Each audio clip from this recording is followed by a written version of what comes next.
personne qui soit comme Jésus. Il n'y a personne qui soit comme Jésus.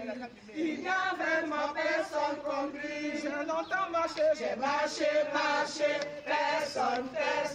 J'ai tourné en rond, personne. J'ai fouillé. Dans la vieille ville de Jérusalem, ces pèlerins catholiques ne passent pas inaperçus. Personne, j'ai tourné en rond, personne. Des touristes ivoiriens arrivés en Israël dans le cadre d'un voyage spirituel qu'ils espéraient depuis toujours. Et ça nous fait plaisir de venir en Israël.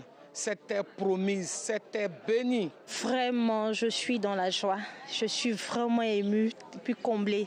Vraiment très contente de ce pèlerinage. Nous mettons nos pas dans les pas de Jésus-Christ. Et ça ne s'explique vraiment pas. C'est une joie immense. Une joie communicative qui ravit notamment leur guide Maggie au moment d'entamer la fameuse Via Dolorosa, communément appelée le chemin de croix. Alors le chemin de croix, c'est la route de la passion. C'est là où Jésus a été condamné à porter sa croix.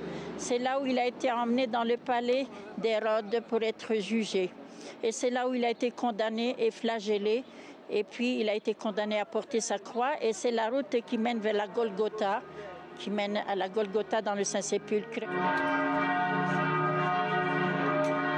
Un parcours initiatique de 500 mètres entre le quartier musulman et chrétien de la ville 3 fois sainte, très prisé des pèlerins chrétiens. Le sentiment qui m'anime en cette heure, c'est beaucoup de joie.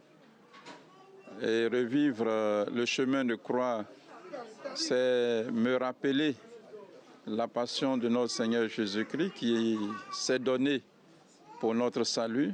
Et pour moi, en tant que prêtre, ça me fortifie. À l'instar de ses fidèles, c'est la première fois que le prêtre François marche sur les pas de Jésus à Jérusalem.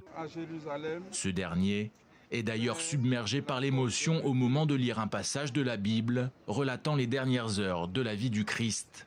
À l'image de ce groupe de touristes de Côte d'Ivoire, le tourisme africain se développe à vitesse grand V ces dernières années en Israël. Un tourisme dit religieux, au fort potentiel.